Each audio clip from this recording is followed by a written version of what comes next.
The second battle began at dawn. Captain Yoon stood on the bridge of the Indomitable, staring through the massive viewport as the enemy fleet emerged from the darkness of space. The Cravath fleet, 24,000 bioships. A living, breathing ocean of alien war machines spreading across the stars like a dark wave. For a moment, Yoon felt fear tighten around her heart. The sheer scale of the enemy force was overwhelming. Any normal commander would have hesitated. But she was not a normal commander. She took a slow breath and kept her expression calm. The crew needed to see confidence. They needed to believe they could survive. Behind the scenes, Admiral Kang's strategy was already in motion. It was not a plan built on strength. It was built on sacrifice. Across the battlefield, dozens of unmanned defense platforms waited in carefully calculated positions. To the Cravath, they appeared to be easy targets, weak, isolated, and vulnerable. They were bait, and the enemy took it. Thousands of bioships rushed forward, surrounding the platforms and tearing them apart with their organic weapons. The moment they crossed the invisible boundary, Kang gave the order. Fire. Hidden human and concordant forces emerged from behind the asteroids and opened fire. The trap closed. The battlefield became a killing zone. Within the first hour, 3,000 Cravath ships had been destroyed. But Admiral Kang was not finished. The next order shocked everyone. 3 civilian mining stations were to be evacuated immediately. Once the stations were empty, Kang activated the final command. Their fusion reactors were detonated. The explosions ripped through space, transforming the stations into enormous fields of burning debris. The Cravath advance slowed instantly. Their fleet was forced to navigate through the wreckage, breaking their formation and losing momentum. The Concordant officers watched in disbelief. Those stations represented decades of construction, billions of resources, thousands of lives of work, and Kang had destroyed them without hesitation. Belshara understood the logic. She understood the mathematics of war. But as she watched the remains of the stations drift through space, she felt a painful truth.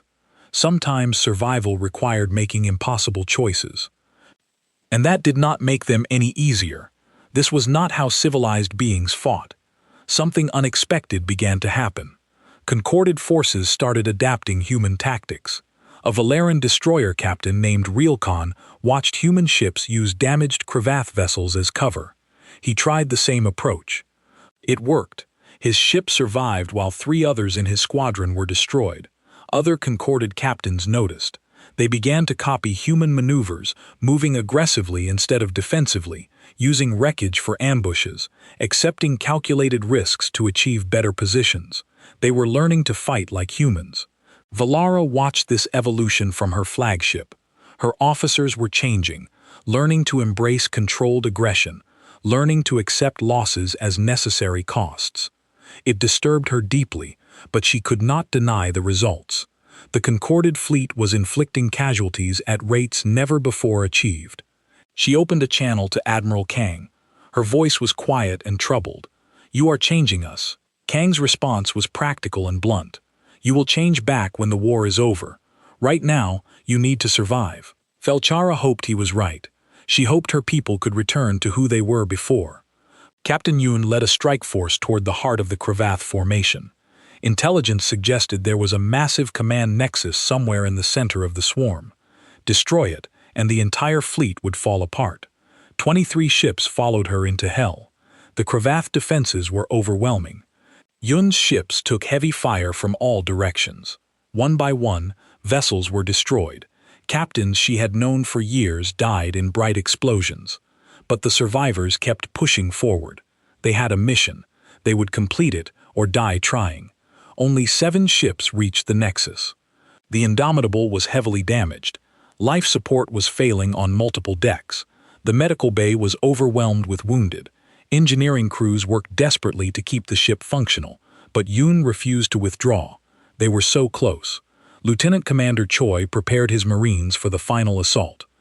They would board the Nexus directly, fight through whatever defenses the Cravath, Destroy the command center from the inside. 96 enhanced soldiers loaded into boarding pods. Most of them knew they would not come back. The pods launched. They punched through the Nexus hull and deployed Marines into an alien environment. The interior of the ship was biological, living walls that pulsed with strange energy. The air was toxic. The gravity was wrong. But the Marines adapted. They always adapted. Kavath bioforms attacked immediately. They were massive creatures with multiple limbs and acid blood. They moved fast despite their size. The Marines held their ground. They had trained for this. They knew how to fight in close quarters. Choi led from the front. His team fought room by room, corridor by corridor. They used demolition charges to destroy walls, flamethrowers to clear passages. Every meter was bought with blood. Marines fell, but the survivors kept moving forward. After 2 hours of brutal fighting, Choi reached the Nexus core. It was a massive biological computer pulsing with alien consciousness, controlling thousands of ships across the battle space. He planted the final charges. His hands were steady despite his exhaustion. He ordered his surviving Marines to evacuate. 23 made it back to the pods. Choi stayed behind. The remote detonation system had failed. Someone needed to trigger the charges manually. He knew what that meant. He opened a final communication to Captain Yoon. His voice was calm, at peace. Tell them it mattered. Tell them we were more than weapons. Then he triggered the charges. The Nexus exploded in a brilliant flash. Across the entire battle space, Krath ships went dark. Their coordination was severed. The hive mind was broken. Thousands of biohips became thousands of individual targets. Confused, directionless, easy prey. The combined human and concordant fleet tore through them. It was not a battle anymore. It was extermination. Ship after ship was destroyed. The swarm could not coordinate a defense, could not retreat in an organized fashion. They died alone in the dark. 14 hours after the battle began, the last Kravath vessel was destroyed. The Velkon sector was safe, but the cost was terrible. The human fleet had lost 62 ships. Concordate losses exceeded 200 vessels. Over 40,000 humans were dead. Conqueror casualties numbered in the hundreds of thousands, but the sector stood. Billions of civilians had survived. The stations were safe. The colonies were protected. The sacrifice had meaning. Admiral Kang broadcast to all survivors. His voice was heavy with grief. This is Admiral Kang Desung. The threat has been stopped. All forces, stand down. Begin search and rescue operations. To our concorded allies, it was an honor to fight beside you. Captain Yoon stood in the ruins of the Marine barracks. The space felt empty, too empty. She stared at Choi's bunk. His personal effects were still there. A datapad with family photos, a book on ancient military tactics, small things that showed he was human, not just a weapon. Dr. Park found her there. They stood together in silence. Finally, Yoon spoke. Her voice was raw with pain. How many more, Park? How many more until they accept us? Park had no answer. He only had data, reports from concorded space. Public opinion was shifting, but not in the way humanity hoped. Some saw humans as heroes. Others saw them as necessary monsters, useful but dangerous tools to be used in emergencies but kept at a distance otherwise. The debate continued across every alien world and station. Talon was summoned to testify before the High Assembly. As the person who activated the beacon, he was responsible for bringing humans to concorded space. The hearing was broadcast across the entire sector. Billions watched. He was questioned for hours. Did he understand what humanity was? Did he know the violence he was inviting? Could he have found another solution? Talon answered every question honestly. He admitted his fear, his doubts, his uncertainty. Then came the final question, the one that mattered most. Knowing what you know now, would you activate that beacon again? The chamber was silent. Everyone waited for his answer. Talon looked directly at the assembly members. He thought about everything he had seen, the violence, the death, the horror, but also the sacrifice, the courage, the determination to protect others at any cost.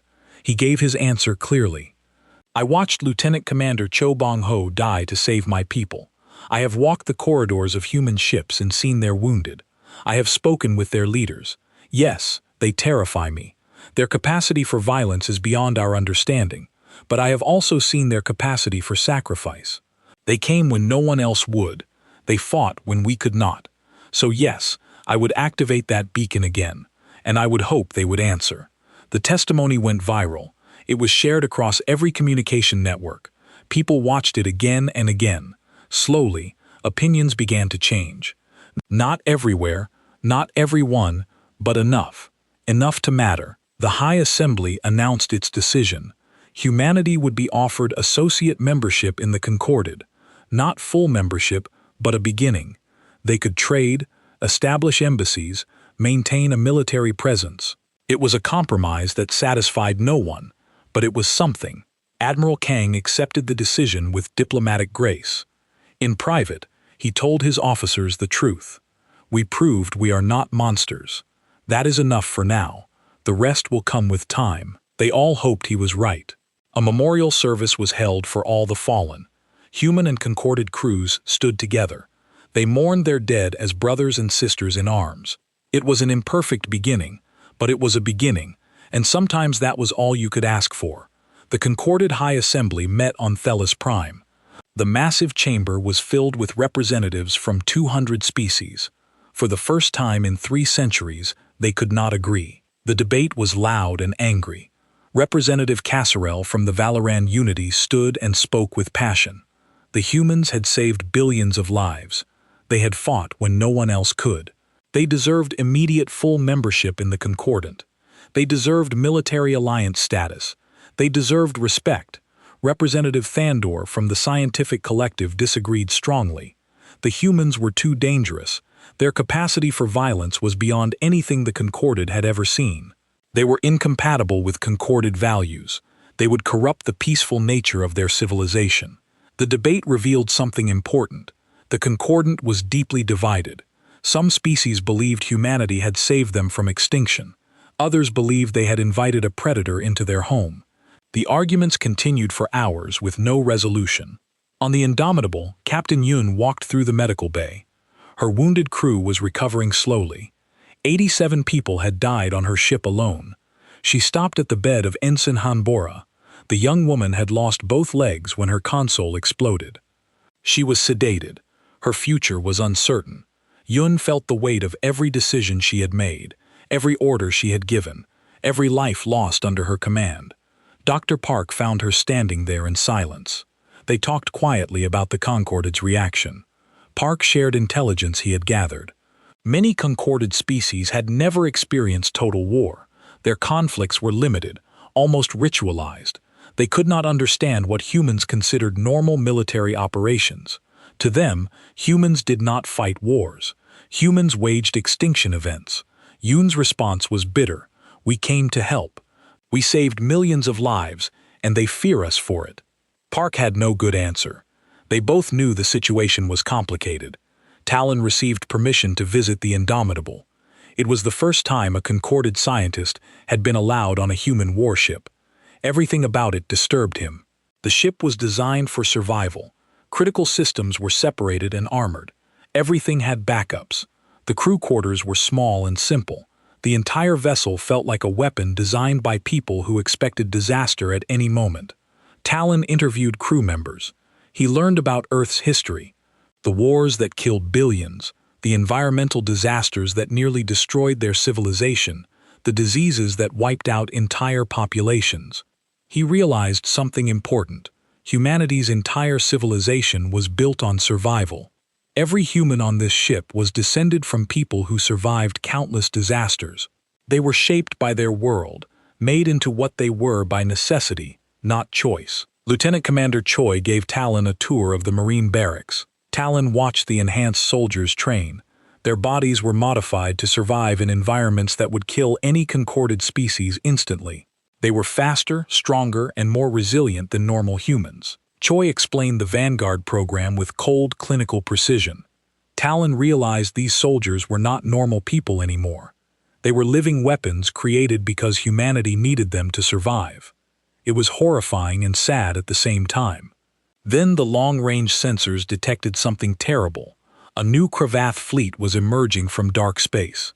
This one was 3 times larger than the first. The swarm had decided the Velcon sector was worth a major effort. Admiral Kang sent a request to Earth for reinforcements. The response was complicated. Political pressure from multiple nations demanded the fleet withdraw. Humanity was not part of the Concord. This was not their fight. Why should human lives be spent defending aliens who feared them? Kang gathered his fleet and addressed every ship. He gave them a choice. They could return to Earth with no shame, or they could stay and fight. The decision was theirs. The vote was unanimous. Every single ship chose to stay. Kang sent a message back to Earth Command. It was simple and direct. We are not fighting for the Concordant. We are fighting because someone has to. Earth Command did not respond, but they did not order the fleet to withdraw either. Shara received orders from the High Assembly. They were unprecedented. The Concorded fleet would support the humans, but Admiral Kang would have tactical command. The most advanced military coalition in the galaxy was admitting it did not know how to fight this war. Belshara contacted Kang directly. She brought her command staff to the Indomitable for planning. The meeting was tense. Kang presented his strategy. It required using civilian stations as bait. It required sacrificing defense platforms to create kill zones. It required accepting heavy casualties. The tactics were brutal. They went against everything the Concordant believed about warfare. Vlara hesitated. Her officers looked uncomfortable. This was not how civilized beings fought wars. Kang was blunt in his response. You can keep your values and die, or you can learn from us and survive. Your choice. Felshara felt anger rise in her chest, but she could not argue with his logic. The Cravath would not respect their values. The swarm would not let them surrender with honor. They had to fight the way humans fought or they would lose. That evening, Dr. Park shared a meal with Talon. They talked about their worlds. Park described Earth's oceans that could swallow cities, mountains that touched the sky, storms that could flatten entire regions. Talon described his home world. It was peaceful, safe. The most dangerous thing there was a dietary allergen. Park admitted something he had never told anyone. He envied Talon, envied growing up without fear, envied living on a world that did not try to kill you every day. Talon was surprised. Humans seemed so confident, so strong. He did not realize they carried such pain. Captain Yoon recorded a message for Inen Han's family. She explained that their daughter was a hero, that her sacrifice mattered, that the crew would never forget her. But privately, Yoon wondered if any of this was worth it. So many dead, so many wounded, and the aliens still feared them. She found unexpected comfort in a conversation with Velshara. The alien commander had her own doubts, her own pain. They were both leaders carrying impossible weights. They both made decisions that cost lives. In that moment, they understood each other perfectly. Lieutenant Commander Choi sat alone in the observation deck. He watched the stars and thought about what he had become. Another enhanced soldier, Sergeant Ko Minji, joined him. They sat in silence for a long time. They were both living reminders of what humanity had to do to survive. Imji broke the silence. Do you think they will ever stop being afraid of us? Choi thought about the question carefully. He remembered the looks on concorded faces when they saw him. The fear, the disgust, the horror. He gave his honest answer. Would you? Mi nodded slowly. She understood. They were weapons, tools created for war. That was how the galaxy saw them. Maybe that was all they would ever be. The next morning, sensors detected the Cravath fleet entering the sector. There were over 24,000 bioships, the largest force the swarm had ever assembled. Every civilian station began evacuating. Families packed their belongings and fled to the inner systems. The combined human and concorded fleet prepared for battle. Human ships formed the vanguard. Concorded vessels took positions for long-range support. It was a formation that should not work. Two completely different military philosophies forced together by necessity. Admiral Kang stood on the bridge of his new flagship. His old ship was still being repaired. He looked at the tactical display. The odds were even worse this time. But his fleet was not alone anymore. They had allies. It was not much, but it was something. He opened a channel to all ships, human and alien. His voice was steady and calm. "This is Admiral Kang. The enemy is here. They outnumber us. They want to destroy everything we are protecting. We will not let them. Not today, not ever. All ships, prepare for combat. Let's show them what we can do together." The Cravath swarm advanced. The human fleet moved to meet them. The concorded forces followed, and for the first time in history, humans and aliens went into battle side by side, not as separate forces, but as one. The price of violence was high, but the cost of doing nothing was higher. They all understood that now. They would fight. They would bleed. They would survive together. Valara commanded the concorded defense forces from her flagship. She was a military coordinator, one of the few species in the concorded with real combat experience. But even she had never seen anything like this. The human fleet was rushing towards certain death. Her tactical display showed the numbers clearly: 147 human ships against 8,000 Cravath vessels. The mathematics were simple. The humans would be destroyed in minutes. She had to warn them. She opened a communication channel to Admiral Kang. She planned to thank the humans for their brave gesture and order them to retreat. Instead, Kang asked for tactical data. He wanted to know the Cravath formation. He wanted to know where the civilians were. He wanted to know the locations of important stations. He spoke like someone who expected to win. Belshara sent the information. She watched as the human fleet formed up. Their formation was strange, aggressive. They were not moving like concorded ships with their smooth, energy-saving paths. They were burning their engines at full power, accelerating at speeds that should kill their crews. The Cravath swarm sensed new prey. A large portion of their fleet turned toward the humans. Belshara calculated how long the human fleet would last. 12 minutes at most. She felt sick. These brave fools had come to help, and she was about to watch them die. Then the first human weapons fired. Belshara had seen concorded weapons. They were elegant particle beams that precisely disabled enemy systems. Gravity weapons that pulled ships out of formation. Weapons designed to minimize damage and allow for surrender. Human weapons were not like that. Missiles streaked across space. They carried nuclear warheads. Weapons banned by every civilized convention in the galaxy. Kinetic rounds traveled at incredible speeds, punching through Kreeth bioships like they were paper. Lasers, not the weak cutting tools used by concorded forces, but massive weapons that could boil away armor in seconds. The Kreeth ships that took hours for concorded forces to disable were destroyed in seconds. Valara watched in shock as human weapons tore through the swarm formation. In 3 minutes, the humans had killed more Cravath than her entire fleet had destroyed in the past week. But the firepower was not the most shocking thing. It was how the humans fought. They moved like hunters, like predators. They used destroyed Cravath ships as cover. They created ambush zones. They worked together with perfect coordination, each ship knowing exactly where the others would be. On the research station, Talon watched the battle through his sensors. His 12-minute prediction was completely wrong. 30 minutes into the fight, the Cravath assault force was in chaos. He watched as human Marines led by Lieutenant Commander Choi boarded a damaged Cravath command ship. The video feeds from the boarding action made Talon feel sick. The humans fought the Cravath bioforms in close quarters. They used explosives in zero gravity. They moved through the ship like they had trained for this exact situation. They were not just winning, they were hunting. Choi led his team deeper into the Cravath ship. The bioforms were 3 times larger than humans. They had claws that could tear through metal. They had acid that could melt armor. But the enhanced Marines did not hesitate. They fought with the efficiency that seemed impossible. Choi planted charges on what looked like a coordination node. His team moved to the next one. They worked fast. Every second counted. Behind them, the Cravath bioforms tried to stop them.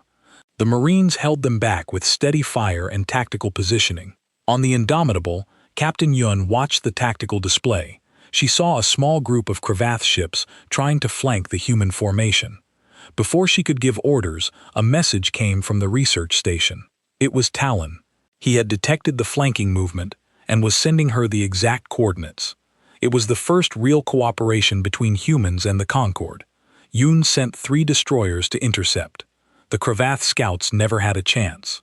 Talon watched the destroyers work. They were so fast, so deadly.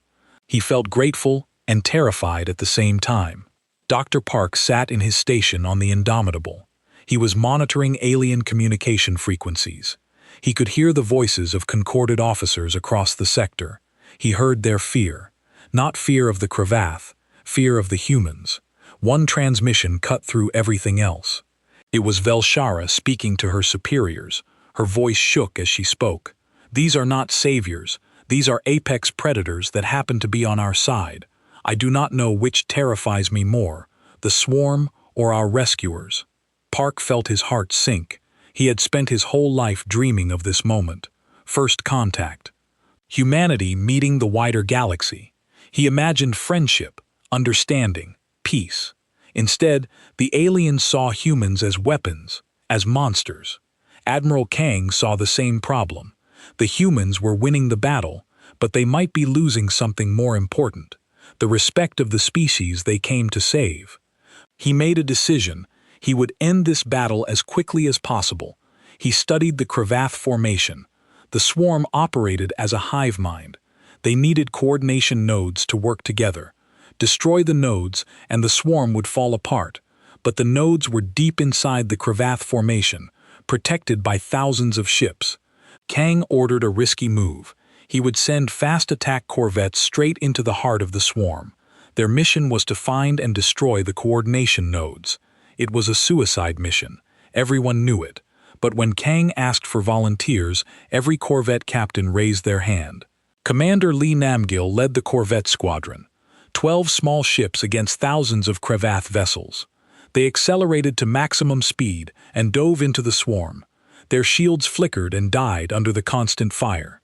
Their armor melted away, but they kept going. Lee found the first coordination node.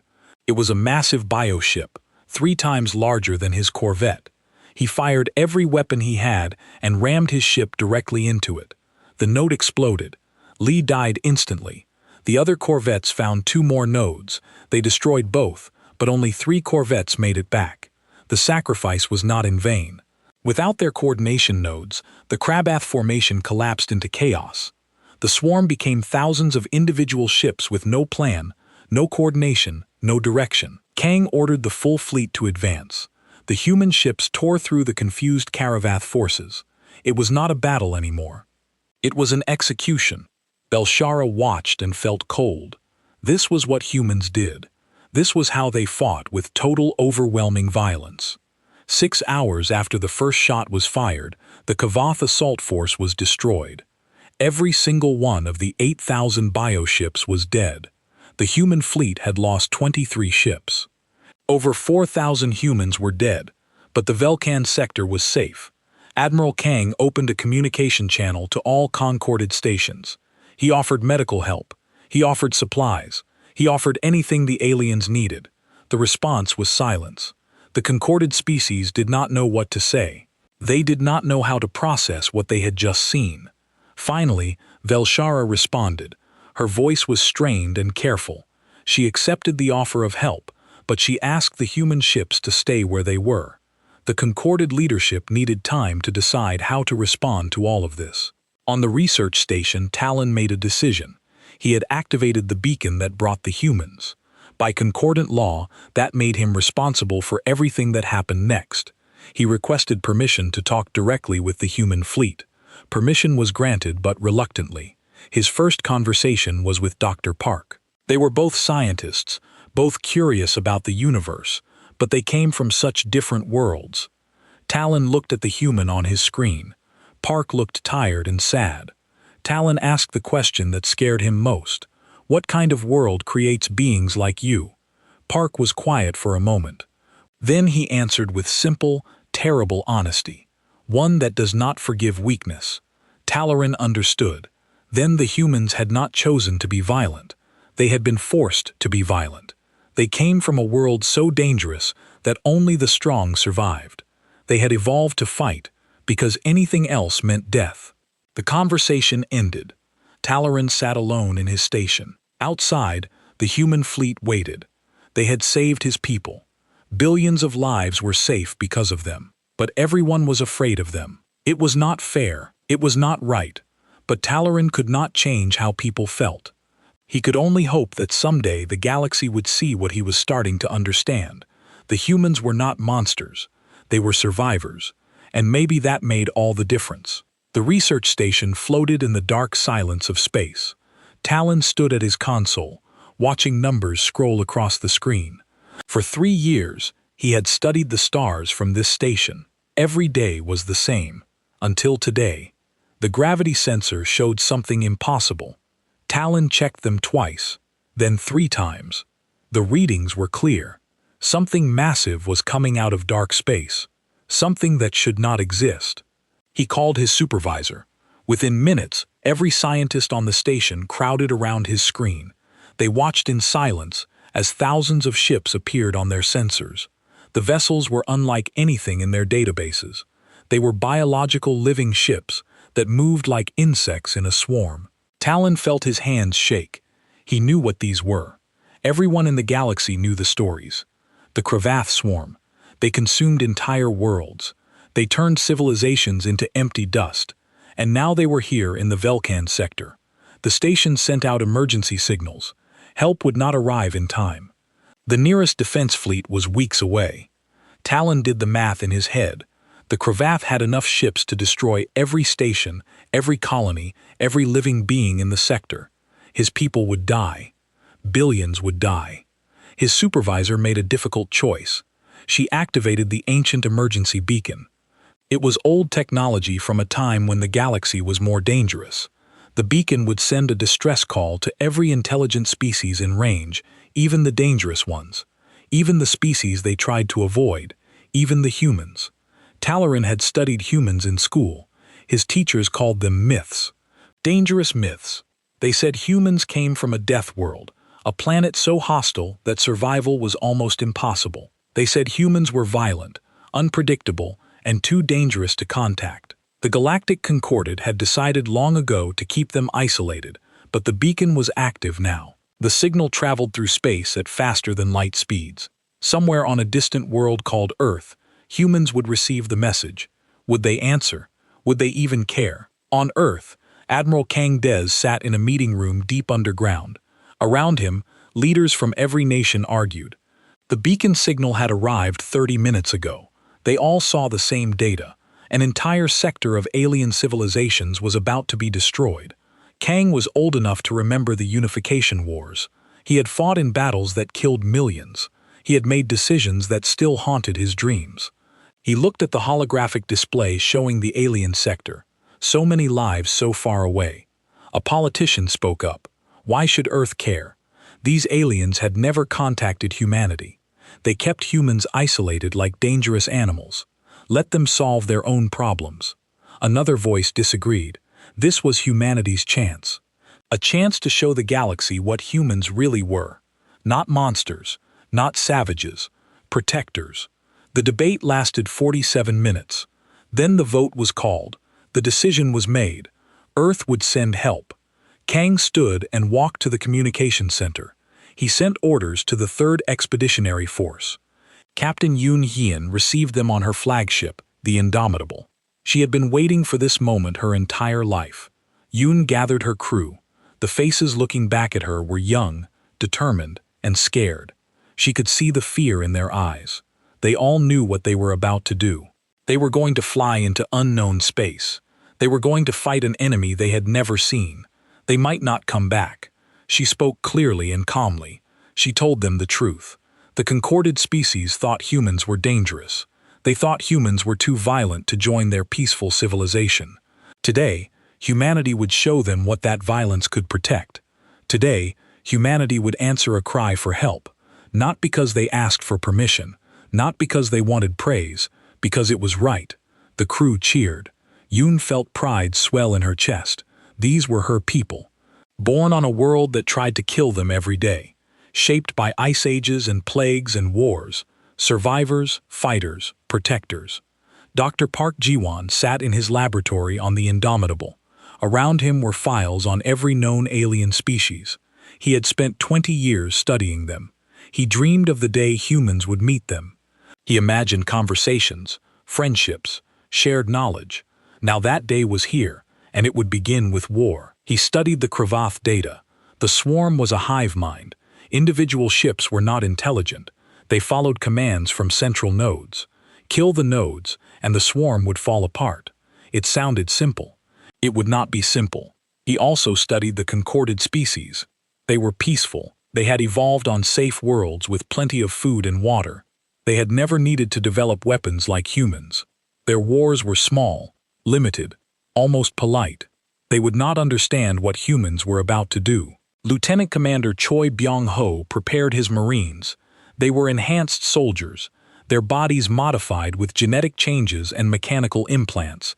They could survive in extreme cold, extreme heat, and even brief exposure to vacuum.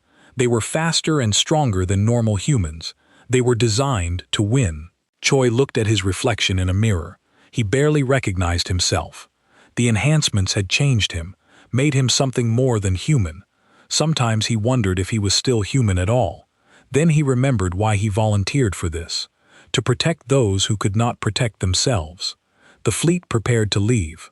147 ships, carriers, battleships, destroyers, and small fast attack ships. It was the largest military force Earth had ever sent beyond their solar system. On the research station, Talon watched the Cravath draw closer. He calculated times and distances.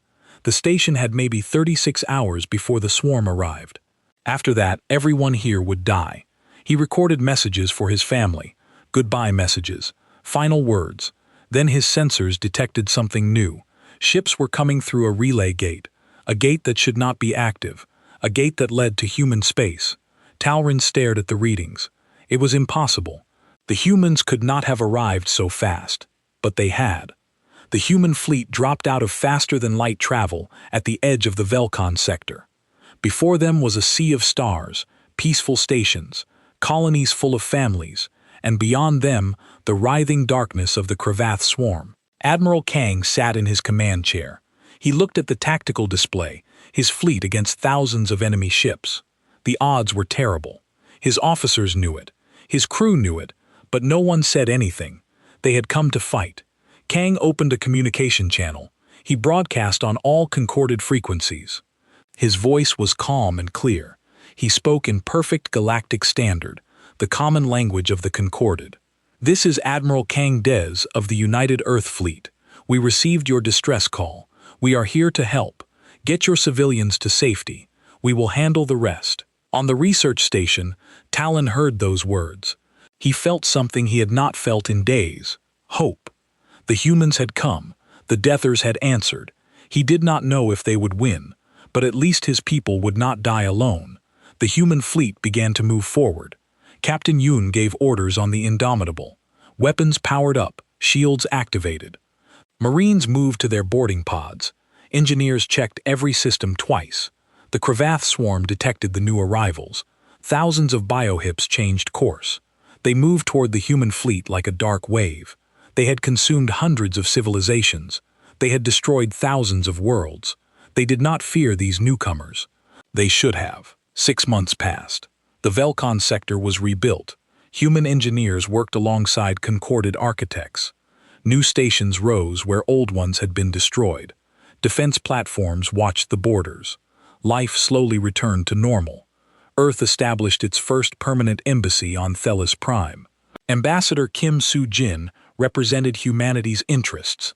She was a veteran diplomat who had negotiated peace during Earth's darkest conflicts.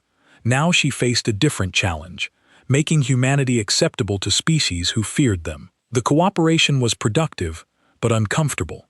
Cultural differences created constant problems. Humans worked too fast, made decisions too quickly, were too willing to take risks. The concordant species preferred careful planning, long discussions, consensus building. Both sides had to learn patience. Captain Yoon received a promotion to Commodore. She was given command of the Joint Patrol Force, a combined human and concorded fleet that protected the borders. Her flagship was still the Indomitable, now repaired and upgraded with alien technology. Her second-in-command was Recon, the Valoran captain who survived by learning human tactics. Their relationship was professional, but strained. Real respected Yoon's effectiveness, but he remained uncomfortable with human methods. The violence, the willingness to accept casualties, it went against everything he was taught. During a routine patrol, they encountered a refugee convoy. Hundreds of civilian ships fleeing from Cravath-controlled space. The people were terrified, traumatized by months under swarm occupation. Many were injured. All were hungry. Yoon ordered immediate evacuation and medical assistance. Her crew moved with practice efficiency. Marines helped carry the wounded. Medical teams treated injuries. Supply officers distributed food and water. Realcon watched in surprise. He expected military coldness. Instead, he saw compassion. Later, he spoke to Yoon privately. "I expected you to be harder." Yoon looked at him with tired eyes. "We know what it is like to be afraid. We fight so others do not have to live that way." Real began to understand something important. Humans were not cruel. They were protective. Dr. Park established the Institute for Human Concorded Relations, a research facility dedicated to building understanding between species. His team included both human and alien scientists. They studied language, culture, psychology, and history. His star student was a young Velaran named Kisra. She studied human psychology with fascination and fear. She asked difficult questions. How do you live knowing what you are capable of? How do you sleep knowing your species has always been violent? Park answered honestly. We do not sleep well. We carry the weight of our history. We know we came from a dangerous world. We survived by becoming dangerous ourselves. But we also survived by cooperating, by building societies, by choosing to be more than our worst nature. That is what your people need to understand. Yes, we can be monsters, but we choose not to be. Not all concorded species accepted human integration. A radical group called the Purity Coalition emerged. They argued that humanity's presence corrupted the peaceful nature of their civilization. They wanted humans expelled from concorded space permanently. The coalition committed terrorist attacks against human facilities. Bombs exploded in embassies. Mixed species stations were sabotaged. Several humans were killed. Many more were injured. The violence shocked both sides. This was supposed to be a peaceful civilization. The situation escalated when the coalition captured a human transport ship. 200 civilian colonists were taken hostage. The coalition leader, a charismatic speaker named Vorak, made his demands public. Humanity must withdraw from concorded space, or the hostages would be executed. Admiral Kang, now Fleet Admiral and commander of all human forces in concorded space, faced an impossible choice. A military rescue would confirm every fear about human violence, but abandoning the hostages would betray everything humanity stood for. Talaran volunteered to mediate. He had become an unofficial bridge between humans and the Concordant. He reached out to the Purity Coalition, offered to discuss their concerns publicly. The coalition agreed. They saw an opportunity to spread their message. The debate was broadcast across the entire sector. Vorak made his case with passion. Humanity was too violent, too unpredictable. Their presence would inevitably lead to more conflict. Better to remove them now before they corrupted everything. Talaran responded with facts. He presented casualty statistics from the Krevoth Wars. Human forces absorbed most of the losses while protecting Concordat civilians. He showed recordings of human medics treating wounded aliens, human engineers rebuilding destroyed stations, human ships responding to every distress call regardless of species. Then he made his strongest argument. You fear humans because they are capable of violence. But I have learned something. Every species is capable of violence. We have simply been fortunate enough to never need it. The Cravath changed that. They showed us the universe is not safe. Peace is not guaranteed. Humanity did not bring violence to us. They brought the ability to survive it. While Talon debated, Commodore Yoon prepared a rescue operation, but she did something unexpected. She requested concorded officers to lead the assault. Relkin and his Valoran commandos would execute the rescue. They were trained by humans, but they would use concorded protocols. The operation was carefully planned. Realcon's team would infiltrate the captured ship, locate the hostages, neutralize the terrorists, all with minimal casualties. It was the concorded way, but enhanced with human efficiency. The rescue went perfectly. Real's commandos moved through the ship with precision. They disabled security systems, avoided detection. When they finally engaged the terrorists, the fight was brief and controlled. The hostages were freed with only minor injuries. It proved something important. Concorded forces could adopt effective tactics without losing their identity. They could be strong without being cruel. They could protect without becoming monsters. They learned from humans, but they remained themselves. The Purity Coalition fell apart after the rescue. Vorak was captured and faced trial. During his interrogation, he admitted something surprising. "I was never afraid humans would destroy us. I was afraid we would become like them. I was wrong. We are not becoming human. We are learning from them. There is a difference." Public opinion shifted dramatically. Polls across concorded space showed increasing acceptance of human integration. Not universal acceptance, not everywhere, but enough. Enough to build on, enough to give hope. Commodore Yoon attended a memorial ceremony on a Valoran colony. She was nervous, worried about how the civilians would react to her. Instead, families approached her with gratitude. They thanked her for saving their loved ones during the Cravath Wars. One mother gave her a traditional peace charm. Yun broke down. She had carried so much guilt, so much pain. She thought the galaxy saw her as a monster, but here in this peaceful colony, she was seen as a protector. It changed something inside her. Maybe humanity would be accepted after all. Kisra completed her dissertation on human psychology. Her conclusion surprised even Dr. Park. Humans are not fundamentally different from other species. They are simply more honest about the capacity for violence that exists in all thinking beings. Their honesty makes them better at controlling it. Talarin received an honorary commission in the United Earth Fleet. It was symbolic, but the ceremony was attended by officials from both human and concorded governments. Admiral Kang personally presented the insignia. "You were the first to believe we were more than weapons. You were right." Sergeant Ko Mumji began a relationship with a concordant medical officer. It was controversial on both sides, but they made it work. Imji told her partner something that captured everything. "I was created to fight. You help me remember there is more to life than war." The High Assembly announced a vote on full human membership. It would happen in 6 months. The outcome was uncertain, but for the first time, it felt possible, real. Within reach, Ambassador Kim worked tirelessly. She arranged cultural exchanges, joint military exercises, economic partnerships. She met with representatives from every member species. Some were friendly, some were hostile. Most were cautiously hopeful. On Earth, debates raged. Some factions argued that joining the Concorded would weaken human independence. Others saw it as humanity's destiny to become citizens of the galaxy. Not conquerors, not invaders, just people taking their place among the stars. Dr. Park stood in his office late one night. He looked at the data he had collected over 6 months. Surveys, interviews, cultural studies. The numbers showed progress. Slow progress, but real progress. Humanity and the Concorded were learning to live together. He thought about that first distress signal, the beacon that changed everything. If Talon had not activated it, none of this would have happened. Billions would be dead. The Concorded would have fallen, and humanity would still be isolated, alone, unknown. One decision, one person willing to take a risk, one call for help. It changed the galaxy, not in the way anyone expected, but maybe in a better way. A way that gave both sides hope for the future. The vote was coming. In 6 months, the galaxy would decide.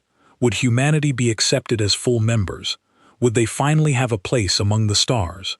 No one knew, but everyone hoped, and sometimes hope was enough to build a future on.